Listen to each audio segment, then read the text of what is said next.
J'ai laissé Paris pour l'Essonne, la Seine pour l'Orge. Le Grand Paris arrivait aussi ici, en station neuve, les portiques dressés encore sous carton.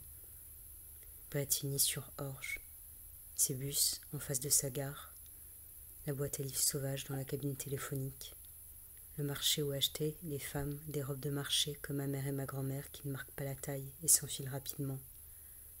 Un panneau annonçait l'ouverture et fermeture de la chasse, le gibier sédentaire ou les oiseaux de passage et les gibiers d'eau. Le décret donnait la définition de la chasse de jour, presque inversée du Coran, le jour sans temps du temps, qui commence 1 heure avant le lever du soleil au chef-lieu et finit 1 heure après son coucher. La guerre continue autour de l'Europe, des pigeons militaires volés peut-être par-dessus les combats, délivraient des messages. Ici, les colombophiles les protégeaient de la chasse. En plus du parc HLM, les nouveaux lotissements, si nouveaux qu'on les dirait légers, sans idée du tout d'un siècle, de ce longtemps qui tous nous porte toutes. Moi non plus. Je sais pas si je veux vivre longtemps.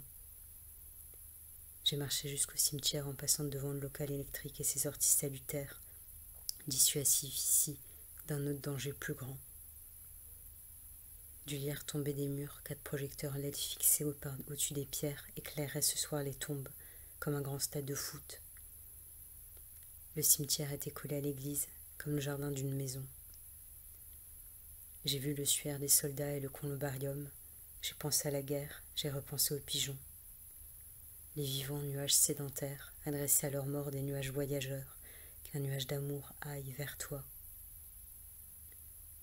Derrière les murs et les quartiers. Quand je suis revenue à la place du marché, les robes étaient dans les camions et la halle vide.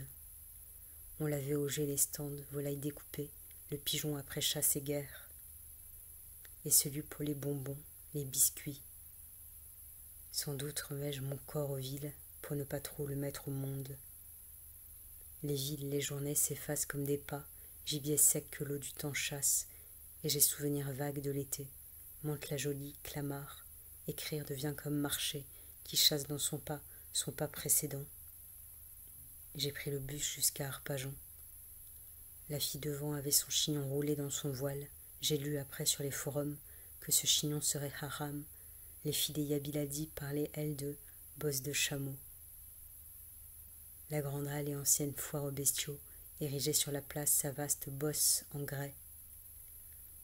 Le vent balançait ses arpèges dans les imperméables des hommes qui se pressaient doucement l'après-midi à la civette. En tant que chef-lieu du canton, ce serait au soleil d'Arpajon que se fieraient bientôt les chasseurs pour reconnaître la tessiture du jour.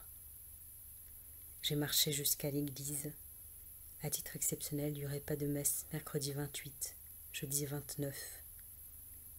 J'ai imaginé le curé avoir ces jours-là un rendez-vous chez le médecin, un rhumatologue malin qui saura que rez-de-chaussée vaut mieux que beau discours.